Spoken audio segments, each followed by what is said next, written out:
Yo, what's up everybody? Welcome back to the channel here. We are going to bring you your Complete Racing Solutions race reaction show here. We're going to wrap up Spring Creek, Millville, whatever you want to call it, the Minnesota race, the Martin House. We're going to wrap that up here. Got a few things to talk about, some main points to hit, but before we get started, I just want to thank the people that bring this show to you, which would be our friends Coach Rob and the staff there at Complete Racing Solutions. Make sure to check them out.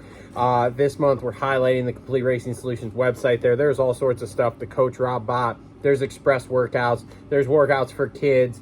There's weight loss. There's all sorts. If you want anything, fitness, nutrition, any of that, it's on the website.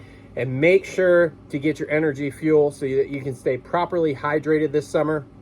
I've been using the crap out of it. I actually got to call Coach Rob. I got to get another bag coming because I've been using this stuff on the daily multiple times a day because it's been so hot and humid up here in Michigan. But with that being said, let's jump in to our Millville race reaction show here. And let's just start with the feel-good story of the day. Jeremy Martin comes out, whole shots the first moto, ends up third. And that, to me, was a feel-good enough story in and of itself. But the second moto to come out, whole shot, and run away with that, incredible, inspirational, any of the other words that you want to use here, superlatives. It was fantastic to see. I teared up a bit. I teared up to go out on top like that for a guy who's had such a shit last few years here when it comes to pro motocross and supercross. I can't don't even have words to describe it. It was so cool to watch.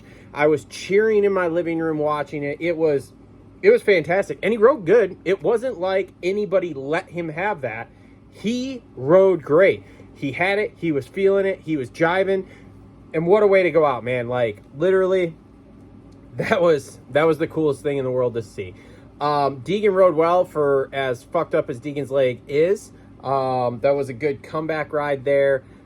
Joe with the brake issue, that really sucks. It sucks. It's good because it's good in the sense of J-Mart got that win the second moto. I do kind of think Shimoda was going to get him. Nothing J-Mart did, nothing Shimoda really did. Just shit happens. This was God's hand reaching down and saying, okay, cool. We're going to go ahead and let J-Mart go out on top like this. Yeah, that was, so that was a bit of a bummer there. But Shimoda did ride well. The anomaly that is Levi Kitchen, I don't know. There's so many of these guys in the 250 class at this point, in my opinion, that are cooked. Kitchen being one of them, Hammaker being another one. Hammaker, great start to the day. Great start to Moto 2. And then just, nope. And then there's the other anomaly, which is Tom Biao. And who the fuck knows, man? Is he going to MXGPs? Is he not? It doesn't, the outdoor series isn't going great, like, at all, period, end of discussion, full stop. So, yeah, so Deegan stretches his lead some more. J-Mart has a feel-good story. And that's all the main points I want to hit on the 250 here. We'll hit more in the full show. Me and Cole are sitting down for the full show tomorrow. So we'll hit some more points then. But those are the main points I want to hit for the reaction show. Now, we go to 450s here. Jet Lawrence put on display in that second moto exactly what we've all kind of talked about and what we've heard about, okay? Jet says when he does testing, he goes out and he rides like 2 laps on something when they make a change and either says, yes, I felt something, or no, I didn't, and they move on. Because Jet can adapt to the bike. Jet has so much raw talent. He can adapt to the bike. And that second moto, we watched that happen. You watch the first half of that moto, Jet is struggling.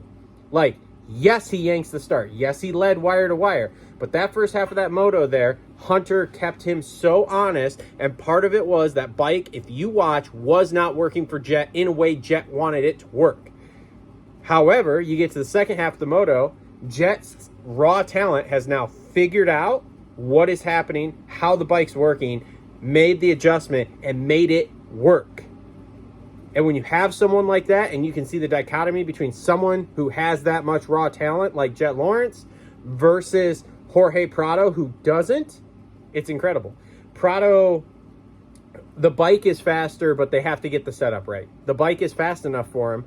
But there may be some more things I think they need to work on there with him. if you listen, I don't remember if it was the first moto, maybe it was qualifying I was watching. We watched him go through the sand rollers just on the limiter. There's zero reason you should be on the limiter of a 450 like that. Like, zero reason.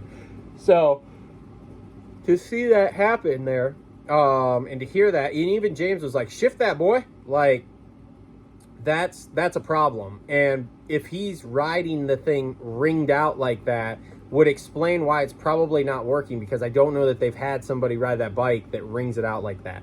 But again, you can see the dichotomy. The bike isn't working well for Prado. Prado cannot adapt to it.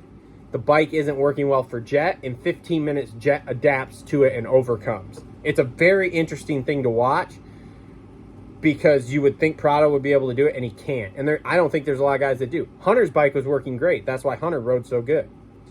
Now you get to somebody like Eli Tomac there. Eli Tomac is just, as James said, he's going through some mental stuff here where it's like, and it's not even bad mental stuff. It's just mental stuff of like, if the start doesn't happen and everything's not flowing perfectly, can you overcome it? Which right now he's not able to do. And he's over it when he's in that position. When he gets a 15th place start and he's coming from the back there, and by the time he gets to 10th, he can't even see first place because they're 30 plus seconds out, he's over it, which is what you're seeing. And then, again, like they said, it's not like giving up, but it essentially is giving up. It's like, oh, okay, well, zero chance I'm going to chase down 30 seconds here, so whatever. Now, if he gets a start, I think he can win. If he yanks a start at Washougal next week, he can win that race, hands down, easy, no problem. Any of these, if he gets a start and he's in the top 3 there, right behind Jet and Hunter, there's a possibility he could win. I don't put it past him at all. Again, talking about guys that are cooked, AP, cooked. Absolutely cooked. KTM threw the double birds up to Chase. I don't believe they're testing with him. I don't believe they're doing anything for him because they're pissed because he's leaving. And I don't mean like pissed. What I mean is they're pissed that he decided to take the time off, that he was banged up there. They were upset about it. And so for that reason, the rest of the year I think is going to go like this. For all the excitement that there was last week with Chase being able to go with Jet, and even I saw it, was like, oh, well, that's interesting. He's got that speed. Wasn't there today. Wasn't there today at all. And I don't think it's going to be there, man. He was a distant third, got dropped by 20 plus seconds by those guys. I'd say it's over for him. So, let's see here. Anything else 450 wise? Barsha rode good. Malcolm rode good. Yeah, I mean, that's basically it. So, this has been your Millville race reaction. Thanks for tuning in. Make sure to check out Complete Racing Solutions. It's going to be a link in the description down below. And with that being said, we'll see you guys tomorrow night for the main show. Cole's back. Later.